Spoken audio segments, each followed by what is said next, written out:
നമ്മുടെ അകത്തെ ടോപ്പിക്കിൽ ചെറിയൊരു ചേഞ്ച് ഉണ്ട്. പിന്നെ ശുക്ർ സാർ,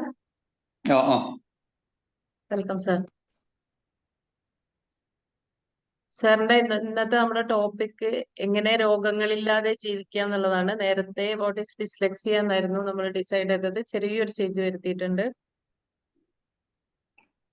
സാറിനെ വെൽക്കം ചെയ്യാണ് നമ്മുടെ ക്ലാസ്സിലേക്ക്. നമുക്ക് തുടങ്ങാം അല്ലേ? ഓക്കെ സാർ, തുടങ്ങാം.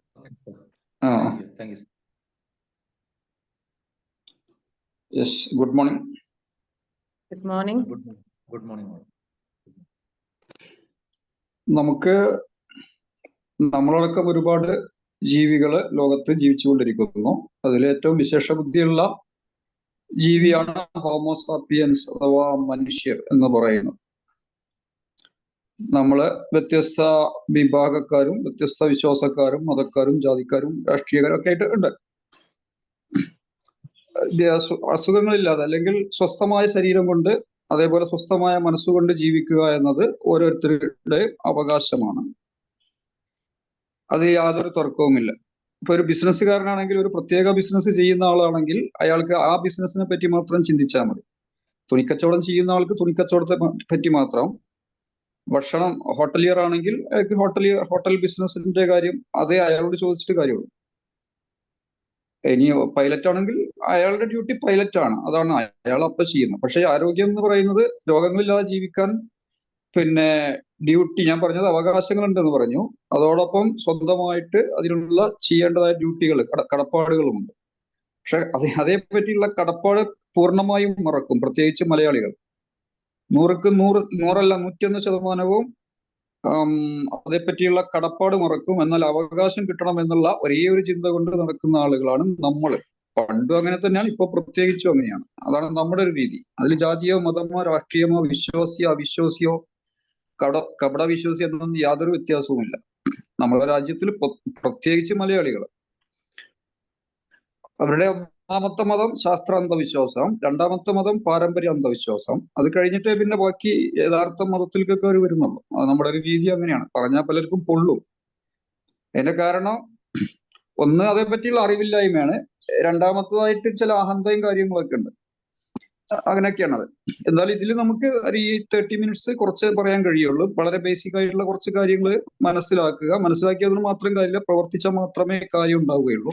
പിന്നെ ഇതേപ്പറ്റി ഇങ്ങനെ പറഞ്ഞു നടക്കുന്നതുകൊണ്ട് യാതൊരു പ്രയോജനമൊന്നുമില്ല. അപ്പൊ റോട്ടിലൂടെ ട്രാഫിക് നിയമങ്ങൾ, ആ നിയമങ്ങളെ പറ്റി ഇങ്ങനെ വാദോരാതെ പ്രസംഗിക്കുക, അത് അങ്ങനെ ചെയ്യാറില്ല, ആരും ചെയ്യാറില്ലല്ലോ. അത് പാലിച്ച് ജീവിക്കുന്നത് കൊണ്ടാണ് നമുക്ക് ഒരിടത്തു നിന്നും മറ്റൊരിടത്തേക്ക് എത്താൻ പറ്റുന്നത്. അതേപോലെ സമൂഹത്തിൽ നമ്മൾ ജീവിക്കുന്നു, കുഴപ്പങ്ങളില്ലാതെ നമ്മൾ ജീവിക്കുന്നത് അവിടുത്തെ സാമൂഹ്യ നിയമങ്ങൾ പാലിക്കുന്നത് കൊണ്ടാണ്.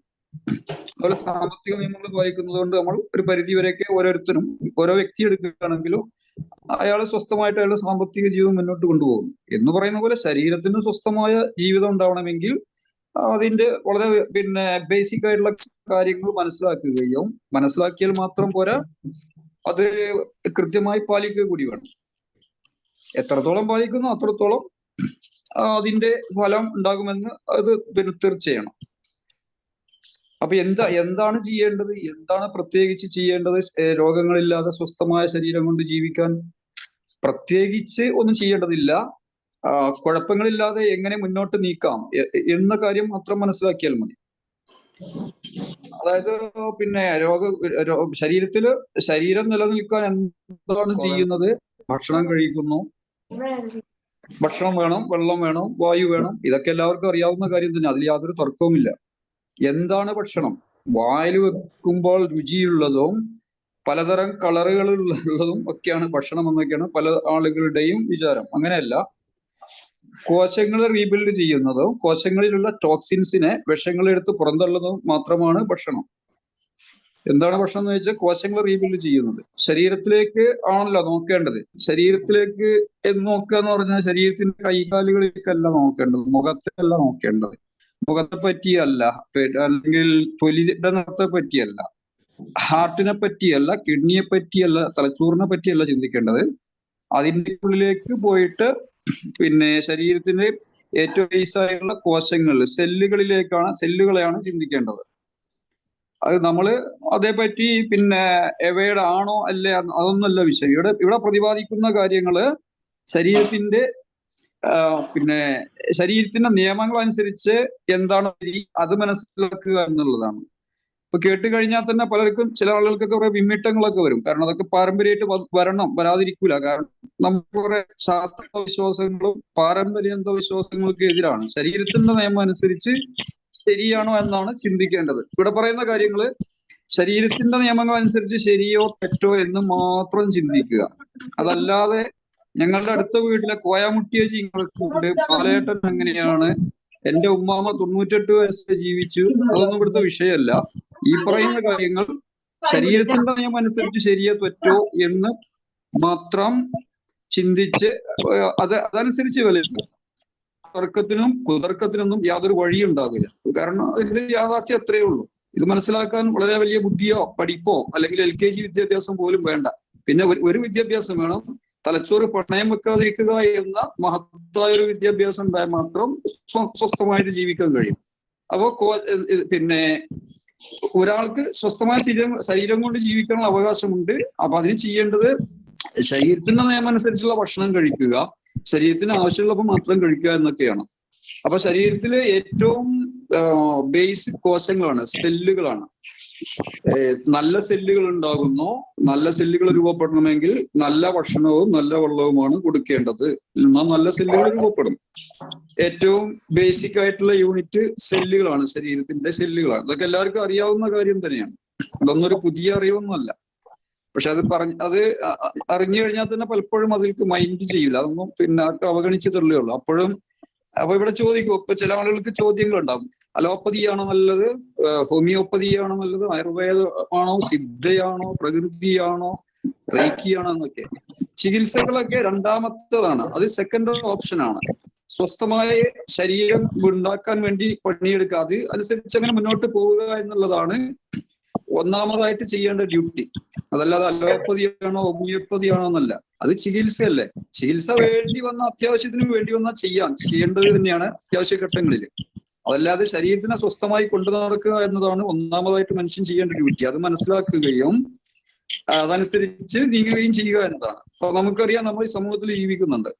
ഇപ്പൊ ഈ സെക്കൻഡിൽ ഇവിടെ ഇരിക്കുന്നു, സ്വസ്ഥമായിട്ട് ഇരിക്കുന്നു എന്ന് ഞാൻ വിശ്വസിക്കുന്നു. സാമൂഹ്യമായിട്ട് ആരെങ്കിലും നമ്മുടെ മേലിൽ കേസ് വരാനോ അല്ലെങ്കിൽ പോലീസ് വന്ന് പിടിക്കുകയോ കോടതിയിൽ പോവുകയോ ഇപ്പൊ ചെയ്യുന്നില്ല. അതിന്റെ കാരണം സ്വസ്ഥമായിട്ട് ഇവിടുത്തെ സാമൂഹിക നിയമങ്ങൾ പാലിക്കുന്നത് കൊണ്ടാണ്. ഇപ്പൊ തൊട്ടടുത്തൊക്കെ അയൽവാസികളുണ്ട്, നെയ്ബേഴ്സ് ഉണ്ട്, നമ്മുടെ കോവർക്കേഴ്സ് ഉണ്ട്, പിന്നെ റിലേറ്റീവ്സ് ഉണ്ട്. ഇവരാരും ഇപ്പൊ നമുക്കെതിരെ തൽക്കാലം ഇപ്പൊ ഈ സെക്കൻഡിൽ ഇപ്പൊ ആരും നമ്മുടെ വീട്ടിൽ വന്ന് നിൽക്കുകയോ നമ്മളായിട്ട് തർക്കങ്ങളോ കുതർക്കങ്ങളോ നടത്തുന്നില്ല, അല്ലെങ്കിൽ അതിന്റെ പേരിൽ കേസുണ്ടെന്ന് പോലീസ് വരുന്നില്ല. അതിന്റെ കാരണം നമ്മൾ ഇപ്പൊ ഈ സെക്കൻഡിലൊന്നും നിയമങ്ങളൊന്നും തെറ്റിച്ചിട്ടില്ല. ഒക്കെ നമുക്ക് യോജിക്കാവുന്നതും വിയോജിക്കാവുന്നതുമായ പലതും നമ്മുടെ ചുറ്റുവട്ടത്തൊക്കെ ഉണ്ട്. പക്ഷെ അതിനോടൊക്കെ നമ്മളൊരു പ്രത്യേക രീതിയിൽ കാര്യങ്ങൾ ആ രീതിയിൽ അഡ്ജസ്റ്റ് ചെയ്തുകൊണ്ട് ജീവിക്കുന്നു. അതുകൊണ്ടാണ് നമുക്ക് അങ്ങനത്തെ ഒരു അവസ്ഥ വരാത്തത്. അതിന്റെ ബേസിക് റൂൾസ് പാലിക്കുന്നത് കൊണ്ടാണ് അത്തരം പ്രശ്നങ്ങൾ വരാത്തത്. എന്ന് പറയുന്ന പോലെ ശരീരത്തിന്റെ കാര്യത്തിലും ബേസിക് ആയിട്ടുള്ള റൂൾസ് മനസ്സിലാക്കുകയും അതനുസരിച്ച് ജീവിക്കുകയും ചെയ്യാണ് വേണ്ടത്. അപ്പൊ സ്വസ്ഥമായ ശരീരം കിട്ടണം എന്നുണ്ടെങ്കിൽ പിന്നെ ഏറ്റവും ബേസിക് യൂണിറ്റായ നല്ല സെല്ലുകൾ രൂപപ്പെടണം. അങ്ങനെ കുറെ നല്ല സെല്ലുകൾ രൂപപ്പെട്ടാൽ നല്ല ടിഷ്യൂസ്, കലകൾ എന്ന് പറയും, നല്ല കുറെ ടിഷ്യൂസ് വന്നാല് പിന്നെ ഓർഗൻസ്, അങ്ങനെ കുറെ ഓർഗൻസ്, നമ്മുടെ അവയവങ്ങൾ, ശരീരത്തിലെ അവയവങ്ങൾ, ആന്തരിക അവയവങ്ങൾ, നല്ല ഓർഗൻസ് പിന്നെ കൂടിക്കഴിയണം, നല്ല സിസ്റ്റം വരും. നല്ല സിസ്റ്റം വന്നാൽ നല്ല ബോഡി വരും. ഇത്രയേ ഉള്ളൂ. അപ്പൊ ഇതില്ലാത്ത ഒരു ജീവിയില്ല. ജീവനുള്ള ഏതൊരു ജീവിക്കും, മനുഷ്യനുൾപ്പെടെ ഏതൊരു ജീവിയും ഇങ്ങനെ തന്നെയാണ് നിലനിൽക്കുന്നത്. സസ്യങ്ങൾ ഉൾപ്പെടെ സെല്ലുകള്, ടിഷ്യൂസ്, ഓർഗൻസ്, സിസ്റ്റം, ബോഡി, ഇങ്ങനെയാണ്. അപ്പൊ നല്ല സിസ്റ്റം നല്ല ഭക്ഷണം കഴിക്കണം, ശരിയായ ഭക്ഷണം കഴിക്കണം. ശരിയായ ഭക്ഷണം ചെന്ന് കഴിഞ്ഞാൽ നല്ല സെല്ലുകൾ രൂപപ്പെട്ട് കഴിഞ്ഞാൽ നല്ല ടിഷ്യൂസ് ഉണ്ടാവും. നല്ല ടിഷ്യൂസ് വന്നാൽ നല്ല ഓർഗൻസ് വരും. നല്ല ഓർഗൻസ് വന്നാൽ നല്ല സിസ്റ്റം ആയിരിക്കും. നല്ല സിസ്റ്റം വന്നാൽ നല്ല ബോഡി രൂപപ്പെടും. ഇത്രയേ ഉള്ളൂ ഇതിന്റെ കാര്യം. ഇനിയാണ് തർക്കത്തിലേക്ക് വഴുതി വീഴുന്നത്. അത് വരുമ്പോ നമ്മുടെ പല പുലികളും പുറത്തു ചാടും, പല പൂച്ചകളും പുറത്തു ചാടും, പല ദൈവങ്ങളെയും എടുത്ത് പുറത്തെറിയുന്നതായിട്ട് തോന്നും. കാരണം ദൈവം യഥാർത്ഥ ദൈവമാണെന്നൊക്കെ പറയാറ്. പക്ഷെ അങ്ങനെയൊന്നുമല്ല. ദൈവം അതിനേക്കാളും വലിയ ദൈവമായിട്ട് പ്രതിഷ്ഠിച്ചിട്ടുള്ളത് കുറെ ശാസ്ത്രാന്ധവിശ്വാസങ്ങളിലും പാരമ്പര്യമായ കുറെ പൊട്ടാന്ധവിശ്വാസങ്ങളൊക്കെയാണ്. ഈ ഇതിന്റെ പേരിൽ, ലൈഫ് സ്റ്റൈലിന്റെ പേരിലും അതേപോലെ ആരോഗ്യത്തിന്റെ പേരിലൊക്കെ. പാരമ്പര്യമായതിൽ കുറച്ച് നല്ല കാര്യങ്ങളൊക്കെ ഉണ്ട്, അതേപോലെ ഫോളോ ചെയ്യാം. അതല്ലാത്ത കുറെ പൊട്ടാന്ധവിശ്വാസങ്ങളുണ്ട്. അതിന്റെ പേരിലാണ് ഒരുപാട് പ്രമേഹ രോഗികളൊക്കെ ഉണ്ടായി ചെയ്യുന്നതിന്റെ ഒരു പ്രധാന കാരണം അതാണ്. കാരണം മലയാളികളുടെ പാരമ്പര്യമായിട്ടുള്ള തലയിൽ അടിച്ചു കയറ്റിയിട്ടുള്ള, വയസ്സന്മാർ പഴയ ആൾക്കാർ അടിച്ചു കയറ്റിയിട്ടുള്ള അമിതമായ കാർബോഹൈഡ്രേറ്റ് കഴിക്കലും മറ്റൊക്കെ ആയിട്ടുള്ള കുറെ കാര്യങ്ങളാണ്. എന്നിട്ട് കുറ്റം മുഴുവൻ ദൈവത്തിനാണ് പറയാ. അപ്പോ ഭക്ഷണം കഴിക്കേണ്ടത് വിശപ്പ് ഉണ്ടാകുമ്പോൾ മാത്രമേ ഭക്ഷണം കഴിക്കാൻ പാടുള്ളൂ. വിശക്കുമ്പോൾ, വയറിന് വിശക്കുമ്പോൾ, ക്ലോക്കിന് വിശക്കുമ്പോഴല്ല. നമ്മൾ പലപ്പോഴും ജോലിക്കൊക്കെ പോകുന്ന ആളുകൾ ക്ലോക്കിന് വിശക്കുമ്പോൾ ഭക്ഷണം കഴിക്കും. 12 മണിക്ക് അല്ലെങ്കിൽ 1 മണിക്ക്, 1:15 മണിക്ക് ഞാൻ ലഞ്ച് കഴിച്ചിരിക്കും. അല്ലെങ്കിൽ ഞാൻ കേരള സർക്കാർ ഉദ്യോഗസ്ഥനാണെന്നുള്ള ഐഡന്റിറ്റി ഇല്ല, അല്ലെങ്കിൽ ഞാൻ ടീച്ചറാണെന്നുള്ള ഐഡന്റിറ്റി ഇല്ല. അല്ല, 1:30 എന്തായാലും ലഞ്ച് കഴിക്കും. ലഞ്ച് 1:30 കഴിക്കുന്നതുകൊണ്ട് കുഴപ്പമില്ല. പക്ഷെ അതിന്റെ മുമ്പ് 2 വടയും ചായയും കഴിച്ചിട്ടുണ്ടാവും. ഒരിക്കൽ ഭക്ഷണം കഴിച്ചാൽ ദഹിക്കണമെങ്കിൽ മിനിമം 5-6 മണിക്കൂർ എടുക്കും. വേവിച്ച ഭക്ഷണം ഒരിക്കൽ കഴിച്ചാൽ അത് ദഹിക്കണമെങ്കിൽ, സാധാരണ മനുഷ്യന്റെ കാര്യമാണ് ഞാൻ പറയുന്നത്, അത് ദഹിക്കണമെങ്കിൽ 5-6 മണിക്കൂർ എടുക്കും. അപ്പൊ വയറിന് വിശപ്പ് തോന്നും. അങ്ങനെ ചില വ്യക്തികൾക്കനുസരിച്ച് ചെറിയ ചെറിയ വ്യത്യാസങ്ങളൊക്കെ ഉണ്ടായേക്കാം. അപ്പൊ 5-5.5 മണിക്കൂറിന് ശേഷം പിന്നെ വിശപ്പ് വരുള്ളൂ. പക്ഷെ ഇത് മേലെ കഴിക്കുമ്പോൾ അവിടെ കിടന്ന് ഗ്യാസ് ഫോം ചെയ്യും. അതുപോലെ പിന്നെ ഗ്യാസ് ട്രബിളും, കുളിച്ചു തകട്ടലും, നെഞ്ചരിച്ചിലും, പിന്നെ അത് അൾസറിലേക്കും മറ്റൊക്കെ നീങ്ങും. അതിന്റെ കുറ്റം മുഴുവൻ ദൈവത്തിനാണ് ചാർത്തി കൊടുക്കുക. ദൈവം തരികയാണെന്നൊക്കെ പറയും. ദൈവം തന്നെയാണ് തരുന്നത്, അതിൽ യാതൊരു സംശയവുമില്ല. ദൈവം ഇവിടെ ബേസിക് റൂൾസ് ആൻഡ് റെഗുലേഷൻസ് ഉണ്ടാക്കിയിട്ടുണ്ട് പ്രകൃതിയിൽ. അത് പാലിക്കാതിരുന്നിട്ട് ദൈവത്തെ കുറ്റം പറഞ്ഞിട്ട് യാതൊരു പ്രയോജനവുമില്ല. വലിയൊരു കെട്ടിടത്തിന്റെ മേലെ കയറി പിന്നെ അവിടുന്ന് ചാടി, അല്ലെങ്കിൽ അതിന്റെ പിന്നെ വക്കിലൂടെ ഒക്കെ നടന്ന് താഴെ വീണ് കഴിഞ്ഞിട്ട് ചിലപ്പോൾ ആള് ചാകും, അല്ലെങ്കിൽ കയ്യും കാലും ഒടിയും, അല്ലെങ്കിൽ തല പോവും. ഇതിന്റെ കുറ്റം ദൈവം അല്ലല്ലോ, നമ്മളല്ലേ. അവിടെ അതിന്റെ മേലെ കയറി കളിക്കരുതെന്നോ അതിന്റെ മേലെ അതിന്റെ തെല്ലത്തുകൂടി നടക്കരുതെന്നൊക്കെയുള്ള ബേസിക് റൂളാണ്. അത് പാലിക്കാതെ, അല്ലെങ്കിൽ കാല് വഴുതി പോകുന്ന സ്ഥലത്ത് കൂടി ഓടി അല്ലെങ്കിൽ നടന്നു, തീർച്ചയായും വഴുതി പോകുന്ന സ്ഥലം, അതിലൂടെ നടന്നു വീണ് കഴിഞ്ഞാൽ പിന്നെ പരിക്കേൽക്കാം. അതുകൊണ്ട് അതിലൂടെ നടക്കരുതെന്നുള്ള ബേസിക് റൂളാണ്. എന്ന് പറയുന്ന പോലെ ഇതിന്റെ ബേസിക് റൂൾ മനസ്സിലാക്കുകയും അത് പാലിക്കുകയും ചെയ്യേണ്ടത്.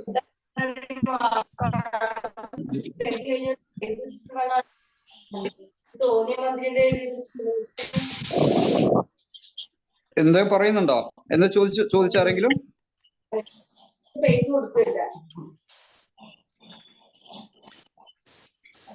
ഒന്ന് മ്യൂട്ട് ചെയ്യാട്ടോ.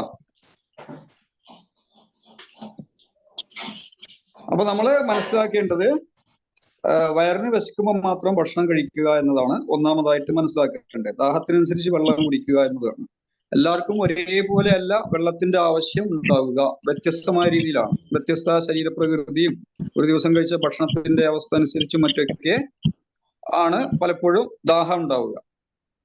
പിന്നെ ഭക്ഷണത്തിന് പ്രധാനമായിട്ട് 5 അല്ലെങ്കിൽ 6 ഘടകങ്ങൾ എല്ലാ ദിവസവും ഉൾപ്പെടേണ്ടതുണ്ട്. കാർബോഹൈഡ്രേറ്റ്, അതേപോലെ കാർബോഹൈഡ്രേറ്റും പ്രോട്ടീനും ഫാറ്റും വൈറ്റമിൻസും മിനറൽസും, ഇങ്ങനെ 4-5 കാര്യങ്ങൾ നിർബന്ധമായിട്ടും ഭക്ഷണത്തിൽ ഉൾപ്പെടേണ്ടതുണ്ട്. ഇത് ഈ പറയുന്ന ഈ കേൾക്കുന്ന കാര്യങ്ങള് എത്രയോ ആയിരക്കണക്കിന് പ്രാവശ്യം കേട്ടതാണ്. കേട്ടിട്ട് ഇതിലൂടെ അതിലൂടെ അങ്ങോട്ട് പുറത്തേക്ക് വിടും. ഇതൊക്കെയാണ് നമ്മുടെ ഒരു രീതി. ഇത് പിന്നെ പലപ്പോഴും ഒരു മധ്യവയസ്സ് അടുക്കുന്നതോട് കൂടിയിട്ട് ചെറുപ്പം മുതലേ കഴിക്കുന്നില്ല ഭക്ഷണം, ഈ പറഞ്ഞ രീതിയിൽ കഴിക്കൂല. വൈറ്റമിൻസും മിനറൽസും തീരെ കൊടുക്കുന്നില്ല ശരീരത്തിന്. അമിതമായ തോതിൽ കാർബോഹൈഡ്രേറ്റ് കഴിക്കും. ചെറുപ്പം മുതൽ തന്നെ കുത്തിത്തിരിക്കുകയാണ്. 6-7 മാസമാകുമ്പോഴേക്കും കുത്തിത്തിരികെ വെറും 30 സെന്റിമീറ്റർ വലിപ്പമുള്ള ആമാശയത്തിന് കഴിക്കട ചോറ് എന്നും പറഞ്ഞ് കുത്തിത്തിരികി വയറൊക്കെ വലുതാക്കി. പിന്നെ ആ ലെവലിൽ നമ്മൾ കഴിച്ചിട്ടില്ല, നമുക്കൊരു അസ്വസ്ഥത വരും. ചോറ് കഴിക്കേണ്ടതെന്നല്ല പറയുന്നത്, കഴിക്കേണ്ടത് തന്നെയാണ്. പക്ഷെ അമിതമായിട്ട് കഴിക്കുകയാണ്. ചെറുപ്പം മുതൽ തന്നെ കഴിപ്പിച്ച് ശീലിപ്പിക്കുക. എന്നാൽ മറ്റുള്ളതൊന്നും കഴിക്കൂല. മീന് കഴിക്കണ്ട, മീനുമൽക്കൊന്നും നോക്കണ്ട, ചോറ് അങ്ങോട്ട് കഴിച്ചിടുന്നത്. മീൻ അത്യാവശ്യമൊക്കെ കഴിക്കേണ്ടത്, അതുപോലെ പച്ചക്കറി നന്നായിട്ട് കഴിക്കണം.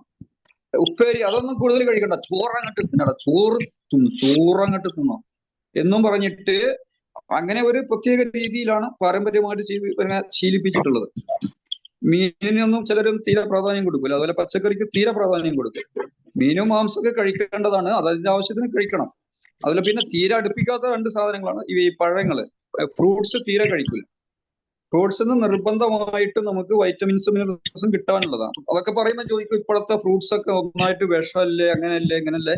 ഈ ചോദ്യം ചോദിക്കുന്നത് അത് കഴിക്കാതിരിക്കാൻ വേണ്ടിയിട്ടാണ്. കാരണം മലയാളിയെ സംബന്ധിച്ച് ലോകത്ത് ഏറ്റവും കൂടുതൽ മടിയുള്ള ഒന്ന് ഈ ഫ്രൂട്ട്സിന് കാശ് ചിലവാക്കുക എന്നുള്ളതാണ്. ഹോസ്പിറ്റലിൽ കൊണ്ടുപോയിട്ട് അത് കഴിക്കാത്തതുകൊണ്ട് കുറെ ഡെഫിഷ്യൻസിയും പ്രശ്നങ്ങളൊക്കെ ഉണ്ടാവും. അപ്പൊ അങ്ങനെ ഡെഫിഷ്യൻസി വന്നിട്ട് ആയിരങ്ങളോ 10,000-ങ്ങളോ ലക്ഷങ്ങളോ കൊടുക്കുന്നതിന് മടിയൊന്നും ഉണ്ടാവില്ല. അപ്പൊ ഈ ഫ്രൂട്ട്സ് ഇത് ശരിയാണ്, അതിൽ വിഷങ്ങളൊക്കെ ഉണ്ട്. അത് പരമാവധി ഇപ്പൊ ഈ രാവിലെ കട്ടൻ ചായ കഴിക്കുന്നതാണ്, കട്ടൻ ചായയിൽ ഏത് ചായയിലും മിനിമം 11 വിഷമാണ് ചായയിലുള്ളത്. ചായയിലും കാപ്പിയിലൊക്കെ മിനിമം 11 വിഷമാണുള്ളത്. അത് കഴിക്കുന്ന ആൾക്കാരാണ് ഇത് പിന്നെ ഫ്രൂട്ട്സിൽ ഒന്നായിട്ട് വിഷമല്ലേ എന്നൊക്കെ ചോദിക്കുന്നത്. വിഷമുണ്ട്, അത് പരമാവധിയൊക്കെ കഴിയും മറ്റു മറിച്ചൊക്കെ കഴിക്കുക.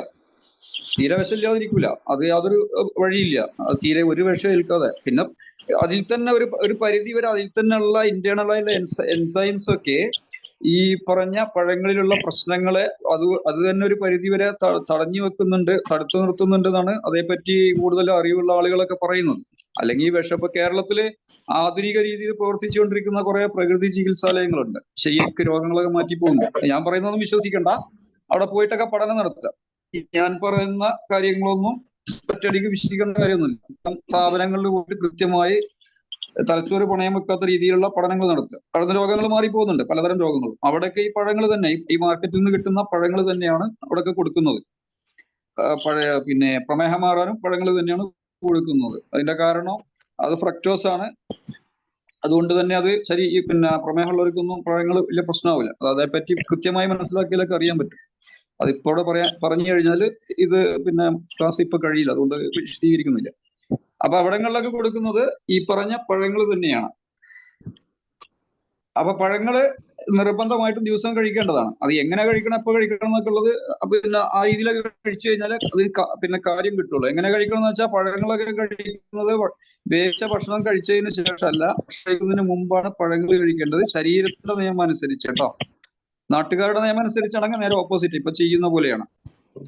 അപ്പോ ഈ വേവിക്കാത്ത പഴങ്ങള് അതുപോലെ മറ്റു പച്ചക്കറിയൊക്കെ ആണെങ്കിലും വേവിക്കാത്തത് വെറും 2.5-3 മണിക്കൂർ കൊണ്ടാണ് ദഹനത്തിന് അത്രയും കുറഞ്ഞ സമയം എടുക്കുന്നുള്ളൂ. വേവിച്ച എന്ത് ഭക്ഷണം ദഹിക്കണമെങ്കിൽ 5.5-6 മണിക്കൂറൊക്കെ എടുക്കും മിനിമം. അത് മാംസമൊക്കെ ആണെങ്കിൽ 7, 8, 9 ഒക്കെ ആവാം. ഓരോ ശരീരപ്രകൃതി അവരുടെ ഡൈജസ്റ്റീവ് പവറൊക്കെ അനുസരിച്ച് മാറി ഒക്കെ ഇരിക്കാം. അതുകൊണ്ട് ഈ വേവിച്ച ഭക്ഷണത്തിന്റെ മേല് പഴങ്ങൾ കഴിച്ചു കഴിഞ്ഞാൽ അത് പെട്ടെന്ന് ദഹനം നടക്കൂല. അവിടെ കിടന്ന് വളിപ്പും പുളിപ്പൊക്കെ ആയിട്ട് പിന്നെ ഫ്രൂട്ട്സിന് വേണ്ടി ചെലവാക്കിയ കാശ് കൊണ്ട് ഗുണം കിട്ടുകയില്ല എന്ന് മാത്രമല്ല, ദോഷം മാത്രമേ ഉണ്ടാവുക. ഇതൊക്കെ ആരുടെങ്കിലും ചോദിക്കാനൊക്കെ പോയി കഴിഞ്ഞാൽ അതിന് 105 അഭിപ്രായങ്ങളൊക്കെ ഉണ്ടാവും. ഇതിന്റെ ഒരു യാഥാർത്ഥ്യമാണ് ഞാൻ പറയുന്നത്. അതേപ്പറ്റി അറിയുന്നവർ പറയും അത് പഴങ്ങളൊക്കെ ആദ്യം തന്നെ കഴിക്കണ്ട. അല്ലാത്ത 99.9% ആൾക്കാർ പറയും നാട്ടു നടപ്പ് ഇങ്ങനെയാണ്, എന്നിട്ട് ഇപ്പൊ നമ്മളൊക്കെ പഴം കഴിച്ചിട്ട് ഇപ്പൊ എന്താ ചത്തുപോയോന്നൊക്കെ ചോദിക്കും. ചത്തുപോയിട്ടൊന്നുമില്ല. പിന്നെ ഈ പറഞ്ഞ രീതിയിൽ വേവിച്ച ഭക്ഷണത്തിന്റെ മേലെ കഴിച്ചു കഴിഞ്ഞാൽ അതുകൊണ്ട് കുറെ ബുദ്ധിമുട്ടൊക്കെ ഉണ്ടാവും. ചില ആളുകൾക്ക് ബുദ്ധിമുട്ട് ഇപ്പൊ തന്നെ ഉണ്ടാവും, പക്ഷെ അത് ഇതുകൊണ്ടൊന്നും തിരിച്ചറിയില്ല. ഇതിന്റെ ഒരു യാഥാർത്ഥ്യ ശരീരത്തിന്റെ നിയമം അനുസരിച്ചുള്ള കാര്യമാണ് ഞാൻ പറയുന്നത്. അതുകൊണ്ടാണ് ഞാൻ ആദ്യം പറഞ്ഞത്, ഇവിടെ പറയുന്ന കാര്യങ്ങൾ ശരീരത്തിന്റെ നിയമം അനുസരിച്ച് ശരിയോ തെറ്റോ നോക്കണം, നാട്ടു നടപ്പനുസരിച്ചല്ല എന്ന് പറയുന്നത്.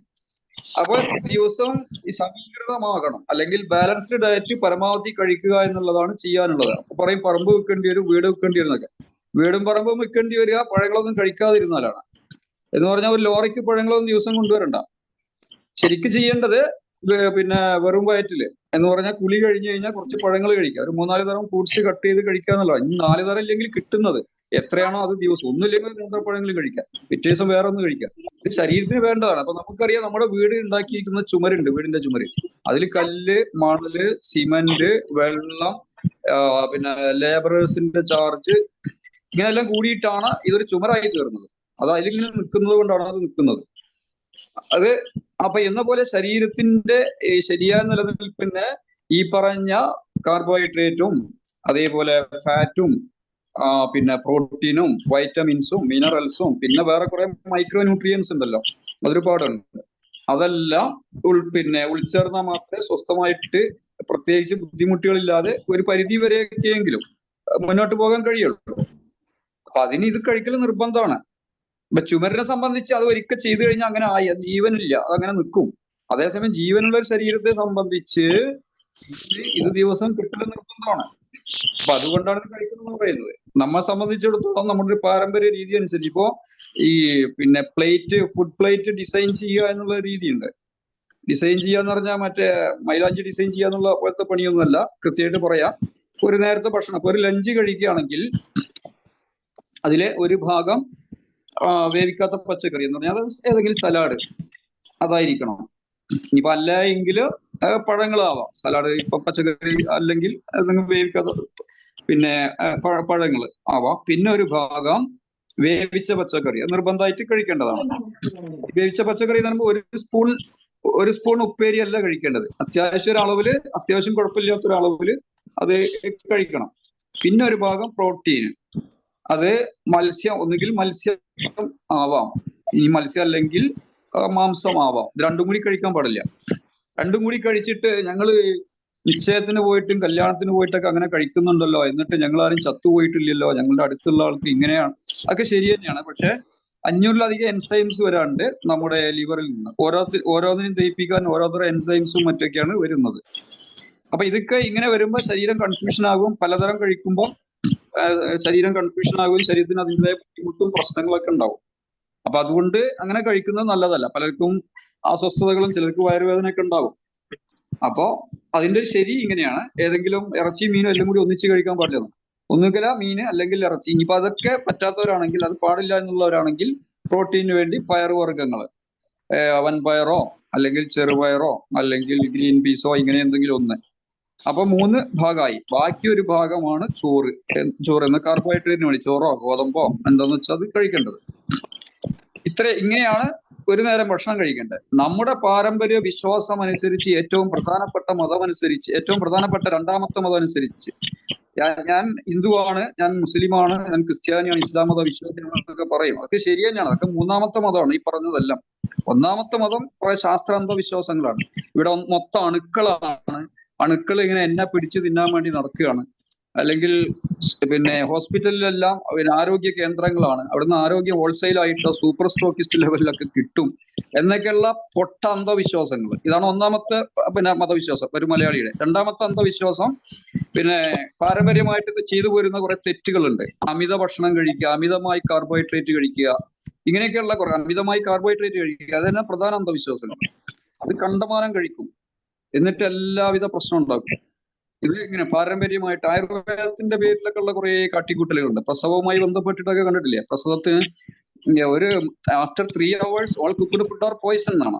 3 മണിക്കൂർ കഴിഞ്ഞാൽ, 2 മണിക്കൂർ എന്ന് പറയുന്നുണ്ട്, ശരിക്കും 2 മണിക്കൂറാണ്, ഇനിയിപ്പോ 3 കൂട്ടാം. 3 മണിക്കൂർ കഴിഞ്ഞാൽ വേവിച്ച ഭക്ഷണത്തിന്റെ സെല്ലുകളെല്ലാം നശിച്ച് പിന്നെ അത് ശരീരത്തിന് ദോഷം മാത്രം വരുന്ന ടോക്സിൻസ് ആയിട്ട് മാറും. ഇതിന് പകരമാണ് എന്താണ് പേറ്റ് ലേഹ്യം എന്നൊക്കെ പറഞ്ഞിട്ട് 15 ദിവസം 20 ദിവസം 2 മാസമൊക്കെ വെച്ചിട്ട് കഴിക്കുന്നത്. ഉള്ളിയും പിന്നെ അതേപോലെ എന്തൊക്കെയാ ഡേറ്റ്സ്, ഈത്തപ്പഴം, പിന്നെ അങ്ങാടി മരുന്നുകളെല്ലാം കുത്തിത്തരി വിരകിട്ട് അതെല്ലാം ഇങ്ങനെ കഴിച്ച് വാരി കഴിച്ച് ചിലർ തടിച്ചിട്ട് എല്ലാ ജോയിന്റ്സിലും പ്രശ്നങ്ങൾ വരും, വേദന തുടങ്ങും. എന്നിട്ട് പിന്നെ അത് പറമ്പിന്റെ പ്രശ്നങ്ങളാണ്, പറമ്പിന്റെ പ്രശ്നമാണ്, വീടിന്റെ പ്രശ്നമാണെന്നൊക്കെ പറയുന്നത് ജിന്നാണ്, ശൈത്താനാണ്, ഇബ്ലീസാണ്, കുട്ടിച്ചാത്തനാണ്, റൂഹാനിയാണ്, ചേക്കുട്ടിപ്പാപ്പയാണെന്നൊക്കെ പറഞ്ഞിട്ട് പഴയ കാലത്ത് അങ്ങനെ പറഞ്ഞിട്ട് അങ്ങനെ കുറെ എണ്ണം പറയാൻ അങ്ങനെ പറയും. ഇപ്പൊ പറയും പിന്നെ അത് അണുക്കളാണെന്നൊക്കെ പറയും. അണുക്കളില്ല എന്നല്ല, അണുക്കള് പിന്നെ ബാക്ടീരിയ ഉണ്ട്, വൈറസ് ഉണ്ട്, ഫംഗസ് ഉണ്ട്, പ്രോട്ടോസോവ ഉണ്ട്, ഇതൊക്കെ ഉണ്ട്, ഇല്ല എന്നല്ല പറയുന്നത്. അതിങ്ങനെ നമ്മളെ പിടിച്ച് തിന്നാൻ വേണ്ടി നടക്കുകയാണ്. ഇങ്ങനെ നമ്മളെ പിടിച്ച് തിന്നാൻ വേണ്ടി നടക്കണമെങ്കിൽ അവിടെ ആരെങ്കിലും ഉത്സവപ്പറമ്പിൽ ഉത്സവം നടത്തുമോ? ബസ്സിൽ ഇറങ്ങി യാത്ര ചെയ്യുമോ? സ്കൂളിൽ നടക്കുമോ? കോളേജ് നടക്കുമോ? പള്ളിയിലെ ജുമ നടക്കുമോ? ഇതൊക്കെ ഭയപ്പെടുത്തുക എന്നതാണ് യഥാർത്ഥ ശാസ്ത്രം. ഒന്ന്, അതിന്റെ പേരിൽ നടത്തുന്ന കുറെ കോപ്രായങ്ങളും, അപ്പൊ അതിലാണ് വിശ്വസിച്ചിരിക്കുന്നത് പലരും. അങ്ങനെ പേടിപ്പിക്കുക, ഭയപ്പെടുത്തുക. അപ്പൊ അങ്ങനെയുള്ള അത്തരം ഭയങ്ങള് പിന്നെ ഇതേപോലെ ആരോഗ്യം അങ്ങനെ കിട്ടുന്നൊക്കെ. ഹോസ്പിറ്റൽ എന്നൊക്കെ പറഞ്ഞാൽ അത്യാവശ്യ ഘട്ടത്തില് അപകടങ്ങളോ മറ്റോ മറിച്ചൊക്കെ വന്നു കഴിഞ്ഞാൽ പോകാനുള്ള ഒരു കേന്ദ്രമാണ് ഹോസ്പിറ്റൽ എന്ന് പറയുന്നത്. ഹോസ്പിറ്റലിൽ വേണ്ട, ഡോക്ടർ വേണമെന്നില്ല. പക്ഷെ ഇങ്ങനെയൊക്കെ ചെയ്തു കഴിഞ്ഞാൽ ഇവിടെ കച്ചവടം നടക്കൂല. അതുകൊണ്ട് ഇത്തരം സംസാരങ്ങളെയും ഇത്തരം ബോധവൽക്കരണത്തെയൊക്കെ പരമാവധി പിന്നെ അതിൽ നിന്ന് അകറ്റുകയും ആളുകൾ അതിൽ നിന്ന് അകറ്റുകയും അതിനെ പുച്ഛിച്ചു തള്ളുകയും പരിഹസിക്കുകയൊക്കെ ചെയ്യും. ആളുകളെ ആ രീതിയിലേക്ക് മറ്റേ രീതിയിലേക്ക് കൊണ്ടുപോകും. അതുകൊണ്ട് വലിയ വലിയ കോടിക്കണക്കിന് രൂപയുടെ കച്ചവടം നടക്കുന്നില്ല. ലോകം ഭരിക്കുന്നത് ഹിന്ദു, മുസ്ലിമോ, ക്രിസ്ത്യാനിയോ, ഇസ്ലാമിസ്റ്റോ, കമ്മ്യൂണിസ്റ്റോ, മാവോയിസ്റ്റോ ഒന്നുമല്ല. ലോകം ഭരിക്കുന്നത് മരുന്ന് മാഫിയയും ചികിത്സാ മാഫിയൊക്കെയാണ്. അപ്പൊ അവർക്ക് കേടുപറ്റുന്ന രീതിയിലുള്ള ഒരു അവയർനെസ് പ്രോഗ്രാം ഒന്നും ഒരിക്കലും നടത്തൂല. അപ്പൊ ഈ പറഞ്ഞു വന്നത് ഈ പറഞ്ഞ രീതിയിലുള്ള ഒരു ശരീരം രൂപപ്പെടണമെങ്കിൽ അതിന്റെ ബേസിക് റൂൾസ് പാലിക്കുകയും അതനുസരിച്ച് ജീവിക്കുകയും വേണം. അപ്പൊ ഈ ഫുഡ് പ്ലേറ്റ് എന്ന് പറയുന്നത് ഇപ്പൊ പറഞ്ഞില്ലേ, കാർബോഹൈഡ്രേറ്റ് ഇത്രേ വേണ്ടുള്ളൂ, ബാക്കി ഈ പറഞ്ഞതെല്ലാം കൂടി കഴിച്ച്. അപ്പൊ ഇങ്ങനെയാണ് ഭക്ഷണം കഴിക്കേണ്ടത്. നമ്മളെ സംബന്ധിച്ച് നമ്മുടെ പാരമ്പര്യ വിശ്വാസം അനുസരിച്ച് ഈ പറഞ്ഞ സംഗതികളെല്ലാം പുറന്തള്ളപ്പെടുകയും ചോറ് ആ പറഞ്ഞതിൽ വളരെ അമിതമായിട്ട് കഴിക്കുകയും ചെയ്യും. അമിതമായിട്ട് കഴിച്ച് അതിന്റെ പേരിൽ കുറച്ച് മീനോ കുറച്ച് ഇതൊക്കെ കഴിച്ചു, അങ്ങനെ പച്ചക്കറി വളരെ കുറച്ചേ കഴിക്കുന്നു പറയുന്നവർ തന്നെ വളരെ കുറച്ചേ കഴിക്കുള്ളൂ. അപ്പൊ ഇങ്ങനെയൊക്കെയാണ് ഈ രീതി. അപ്പൊ അതെല്ലാം മാറ്റി ശരീരത്തിന് വിശക്കുമ്പോൾ മാത്രം ഭക്ഷണം കഴിക്കുക. ദാഹത്തിനനുസരിച്ച് വെള്ളം പച്ചവെള്ളം കഴിയുന്നത് പച്ചവെള്ളം തന്നെ. കിണറ്റിലെ പച്ചവെള്ളമാണ് ഏറ്റവും നല്ലത്. എല്ലാ വെള്ളം പുളിയിട്ടതൊന്നല്ല. എല്ലാ വെള്ളം പുളിയിട്ടിടാണെങ്കിൽ ഒരു വെള്ളം കുടിക്കരുതെന്ന് പറഞ്ഞ് ക്ലാസ് എടുത്തിട്ട് പിന്നെ ആൾക്കാരെ ബോധവൽക്കരിച്ചെന്നും പറഞ്ഞിട്ട് പുറത്തിറങ്ങിയിട്ട് പിന്നെ അതിന്റെ ഈ പറഞ്ഞ ചില വകുപ്പുകാരൊക്കെ കഴിക്കുന്ന വെള്ളം സോഡയോ അല്ലെങ്കിൽ ബോട്ടിൽ വെള്ളമൊക്കെയാണ് ഈ കഴിക്കുന്നത്. അതൊക്കെ അത് വെച്ചോളല്ലേ. അപ്പൊ എന്നാ പിന്നെ അത് കഴിച്ചാൽ എല്ലാവരും ചത്തുകൊണ്ടേ. അപ്പൊ ഇത് ഇങ്ങനെ പറഞ്ഞ് പേടിപ്പിക്കുക എന്നുള്ളതാണ്. അപ്പൊ അത് അവനവന്റെ കാര്യം നോക്കുക എന്നുള്ളതാണ്. ഓരോ വ്യക്തിയും അവനവന്റെ കാര്യം നോക്കുക എന്നുള്ളത്. അല്ലാതെ പിന്നെ അതങ്ങനെയാണ് ഇതിങ്ങനെയെന്നും പറഞ്ഞ് ഇതിങ്ങനെ വാട്സപ്പിൽ വിട്ടുകൊണ്ടൊന്നും പ്രയോജനമില്ല. പിന്നെ ജങ്ക് ഫുഡ് ശരീരത്തിന് ദോഷം വരുത്തുന്നത് മാത്രമല്ല, ശരീരത്തിന്റെ ആന്തരിക അവയവങ്ങളെ കേടുവരുത്തുകയും ചെയ്യും. അപ്പൊ ഇങ്ങനെ കുറച്ച് കാര്യങ്ങൾ ബേസിക് ആയിട്ടുള്ള മനസ്സിലാക്കുകയും അതനുസരിച്ച് ജീവിക്കുകയും ചെയ്യുക. ഇത് എന്നും ചെയ്യാനുള്ളതാണ്. ഇപ്പൊ നമുക്കറിയാം, കോഴിക്കോട് നിന്ന് കൊയിലാണ്ടി എത്തണം, അല്ലെ കോഴിക്കോട് നിന്ന് കണ്ണൂർ എത്താൻ ഒരാൾ റോഡിലൂടെ പോകണമെന്നുണ്ടെങ്കിൽ അത് ദിവസം പോകുന്നുണ്ടെങ്കിൽ അവിടെ എന്നും അത് പാലിച്ചാൽ മാത്രമേ കണ്ണൂർ എത്താൻ പറ്റുള്ളൂ. തോന്നിയ പോലെ വണ്ടി ഓടിച്ചാൽ പിന്നെ എത്താൻ പറ്റൂല എന്ന് പറയുന്ന പോലെ ഇത് എല്ലാ ദിവസവും മനസ്സിലാക്കുകയും അത് പാലിക്കുകയും ചെയ്യാനുള്ളതാണ്. അത് നാട്ടുകാരെന്ത് ചെയ്യുന്നു, വീട്ടുകാരെന്ത് ചെയ്യുന്നു എന്നുള്ള വിഷയം. ഇതാണ് ഇതിന്റെ ശരിയെന്ന് മനസ്സിലാക്കി കാര്യങ്ങൾ നീക്കുക.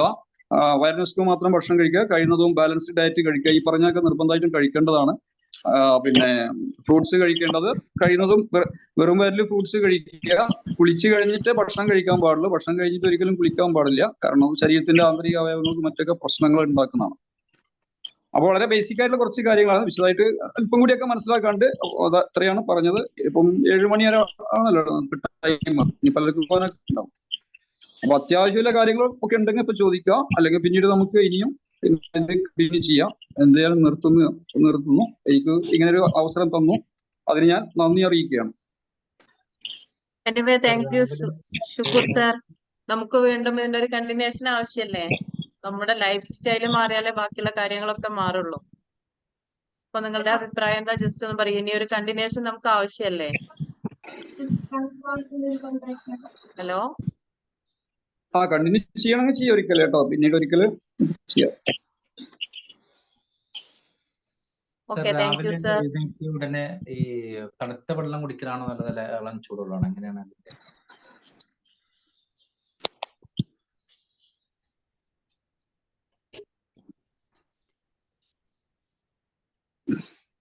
Hello sir, Shukoor sir. അത് കേൾക്കുന്നില്ല, സൗണ്ട് കുറവുണ്ടല്ലോ. ഓഡിയബിൾ അല്ല ഒന്ന്. ഹലോ സർ, ഷുക്കൂർ പറയൂ. നമ്മൾ രാവിലെ എഴുന്നേറ്റ ഉടനെ വെള്ളം കുടിക്കുന്നതിനെ കുറിച്ച്, അത് എങ്ങനെ ഇളം ചൂടുള്ളതാണോ അങ്ങനെയല്ല സാധാ തണുത്ത വെള്ളമാണോ? എണീറ്റ ഉടനെ നിർബന്ധമായിട്ടും പച്ചവെള്ളം കുടിക്കണം. അത് അമിതമായിട്ട് കുടിക്കരുത്. 1 ഗ്ലാസോ 1.5 ഗ്ലാസോ എത്ര വെളിച്ച നിർബന്ധമായിട്ടും വെള്ളം കുടിക്കണം.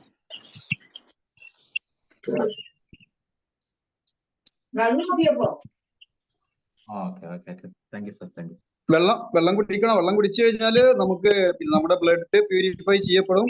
അത് കണ്ടിന്യൂ ചെയ്ത് കഴിഞ്ഞാൽ നമ്മുടെ പിന്നെ പ്രായം തന്നെ ഡൗൺ ആവും. ശരിക്കും കൃത്യമായിട്ട് ചെയ്ത് കഴിഞ്ഞാൽ നമ്മുടെ ഏജ് തന്നെ ഡൗൺ ആകുന്നതായിട്ടൊക്കെ വരണം. അല്ല കട്ടൻ ചായ അല്ല കുടിക്കുന്നത്. കട്ടൻ ചായ കുടിക്കാൻ തന്നെ വിഷമാണ് കുടിക്കുന്നത്. വിഷം കലക്കി കുടിക്കുക. പച്ചവെള്ളം കുടിക്കണ്ടിട്ട് അതില് കാര്യമുള്ളൂ. അല്ലാതെ തിളപ്പിച്ചാറ്റിയതോ മറ്റോ കുടിച്ചിട്ടൊന്നും പ്രയോജനമില്ല.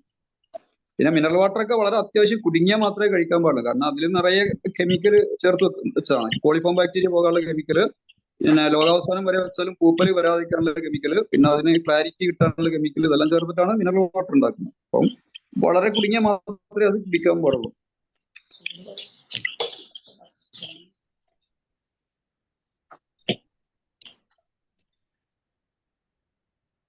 Okay sir, thank you. നമ്മൾ വൈൻഡ് അപ്പ് ചെയ്യാണ്. ഓക്കെ ഓക്കെ ശരി. സാർ, ഇതിന് ചുടുവെള്ളം പറയാറുണ്ടല്ലോ ഡോക്ടർമാരൊക്കെ, തിളപ്പിച്ചാറിയ വെള്ളം, പ്രത്യേകിച്ച് മഴക്കാലത്തൊക്കെ. മഴക്കാലത്ത് മഴക്കാലത്തുള്ള പേടിക്കേണ്ട ഒന്നുകിൽ അത്രയും വലിയ കോളനി ആയിട്ടുള്ളതോ അല്ലെങ്കിൽ പിന്നെ ഈ പറഞ്ഞ കടൽ തീരപ്രദേശത്തോ മറ്റൊക്കെയുള്ള അത്രയും പൊള്യൂട്ടഡ് ആയിട്ടുള്ള സ്ഥലത്തെ വെള്ളം അങ്ങനെ പേടിക്കേണ്ടതുള്ളൂ. അല്ലാത്ത വെള്ളങ്ങളൊക്കെ ഇപ്പം എത്രയോ ആളുകൾ കുടിക്കുന്നില്ലേ, മറ്റു പലർക്കും ഒന്നായിട്ട് വരുന്നില്ല. മഞ്ഞപ്പിത്തം വരാനും മറ്റൊക്കെ കാരണം എന്ന് പറഞ്ഞാൽ തെറ്റായ ജീവിത രീതിയാണ് നല്ലൊരു ശതമാനം. മുമ്പ് ചെയ്ത് കഴിച്ചും പിടിച്ചൊക്കെ വെച്ചിട്ടുള്ള ഭക്ഷണ രീതികളും മരുന്നുകളും അതുകൊണ്ടൊക്കെ ശരീരത്തിന് വരുന്നതല്ല. അതൊന്നായിട്ട് ഇങ്ങനെ വരാൻ പ്രധാന കാരണം അത് തന്നെയാണ്. വെള്ളം നല്ല കുടിക്കണമെന്നല്ല പറയുന്നത്, പക്ഷെ കിണറ് പ്രത്യേകിച്ച് പാറക്കെള്ളത്തെ ഭൂമിക്കാട്ടിൽ നിന്നുള്ള ഏറ്റവും നല്ല ശുദ്ധമായ വെള്ളമാണ്. അത് കുടിച്ചു കഴിഞ്ഞാൽ അതിനുള്ള അതിന് കിട്ടുന്ന ഓക്സിജൻ ഉണ്ട്. അതിന് കിട്ടുന്ന ഓക്സിജൻസും അതുപോലെ പലതും പച്ചവെള്ളത്തിൽ നിന്ന് കിട്ടാനുണ്ട്. വൈറ്റൽ ഫോഴ്സും മറ്റൊക്കെ കിട്ടാനുണ്ട്. അതൊന്നും കിട്ടൂല ചൂട് ആക്കിയാലും തിളപ്പിച്ചു കഴിഞ്ഞാലൊക്കെ. അതിന്റെ ഏറ്റവും നല്ല ഉദാഹരണമാണ് തിളപ്പിച്ചാറ്റിയ വെള്ളത്തിൽ മീനിനെ പിടിച്ചിട്ട് മീൻ ഉടനെ ചത്തുപോകും, കാരണം അതിൽ വായു ഒന്നുമില്ല. അപ്പൊ ആ വെള്ളം ശരിക്കും അങ്ങനെ പച്ചവെള്ളമാണ് കുടിക്കേണ്ടത്. സർ, വെരിക്കോസ് വെയിൻ ഉള്ളപ്പോൾ പാലിന്റെ ഉൽപ്പന്നങ്ങൾ കഴിക്കാൻ പാടില്ല എന്ന് പറയുന്നു. അതിനെക്കുറിച്ച്?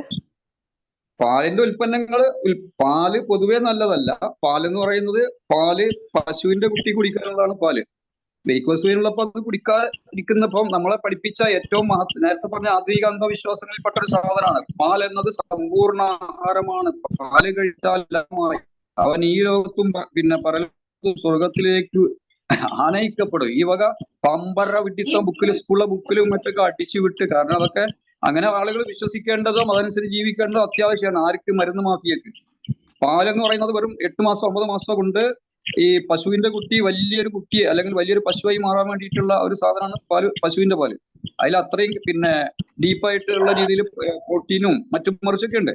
അത് മനുഷ്യന് യോജിച്ചതല്ല. മനുഷ്യന് അത് പാല് ഉൽപ്പന്നമാക്കി തൈരാക്കിയിട്ട് വേണമെങ്കിൽ കഴിക്കുക. അതും തന്നെ കഴിയുന്നത്ര പുളി കുറഞ്ഞ തൈര് അല്ലെങ്കിൽ പുളി കുറഞ്ഞ മോര് ആക്കിയിട്ട് കഴിക്കാം. അപ്പൊ ഇത് വെരിക്കോസ് വെയിനൊക്കെ ഉള്ള ഒരു പാലുൽപ്പന്നങ്ങളൊക്കെ കഴിച്ചാൽ കൂടാൻ സാധ്യത വളരെ കൂടുതലാണ്. ചില ബോഡിയിൽ കൂടാം. ഈ കഴിക്കണമെങ്കിൽ തന്നെ ആകെ ചെറിയ തോതിലേ കഴിക്കാൻ പാടുള്ളൂ. പാല് നല്ലതൊന്നല്ല. പറഞ്ഞ ശരി തന്നെയായിരിക്കാം. അത് ഈ ചോദ്യത്തിന്റെ ഉത്ഭവം അതാണ്. പാലൊരു മഹത്തായ സാധനമാണ്. അപ്പൊ അത് കഴിക്കാതിരുന്ന മനുഷ്യന് ജീവനുണ്ടോ എന്നൊക്കെയാണ് അവിടെ ഉദ്ദേശിക്കുന്നത്. പാല് എന്ന് പറയുന്നത് പ്രത്യേകിച്ച് മരുഭൂമിയിലൊക്കെ പാല് കഴിച്ചിരുന്നു. അപ്പൊ ഒരു ക്വസ്റ്റ്യൻ ചോദിക്കും, ഒരു ക്വസ്റ്റ്യൻ വരാണ്ട്. മുഹമ്മദ് നബി പാല് കുടിച്ചില്ലേ? ശ്രീകൃഷ്ണൻ പാല് കുടിച്ചില്ലേ? മുഹമ്മദ് നബി പാല് കുടിച്ചെങ്കിൽ പച്ചപ്പാലാ കുടിച്ചത്. പച്ചപ്പാല് കറന്നെടുത്തിട്ട് അത് മെയിൻ ഫുഡായിട്ടാണ് കഴിച്ചത്. നമ്മുടെ പോത്തിറച്ചി നെയ്ച്ചോറും അല്ലെങ്കിൽ മത്തിയും ചോറും കഴിച്ചിട്ട് അതിന്റെ രാത്രി പാലും കുടിച്ച് കിടക്കുക. അപ്പൊ കഫം ഉണ്ടാവും, കഫക്കെട്ടും കാര്യവും പ്രശ്നങ്ങളും പനിയും. പല കുട്ടികളെ അവസ്ഥ നോക്കിക്കൊണ്ട് ഈ സ്കൂളിൽ പോകുന്ന പല കുട്ടികൾക്കും പാല് കൊടുക്കും മഹത്തായ സാധനമായിട്ട്. എന്നിട്ട് ആ കുട്ടികൾക്ക് എന്നും കഫവും പ്രശ്നങ്ങളൊക്കെ ഉണ്ടാവും. അപ്പൊ ഇത് അതിന്റെ ശരി തന്നെ ആയിരിക്കാം. ആര് പറഞ്ഞാലും അത് മിക്കവാറും ചില ബോഡിയെ സംബന്ധിച്ച് പ്രത്യേകിച്ച് ശരിയായിരിക്കും. കുറച്ച് തടിച്ച പ്രകൃതിയാണ് പ്രത്യേകിച്ച്. പാൽ ഉൽപ്പന്നമാക്കി കഴിക്കുക. പാലായിട്ട് കഴിക്കണം, വല്ലപ്പോഴൊക്കെ വേണമെങ്കിൽ കഴിക്കുക. അതല്ലാതെ അത് തന്നെ പാലേ കഴിക്കാം.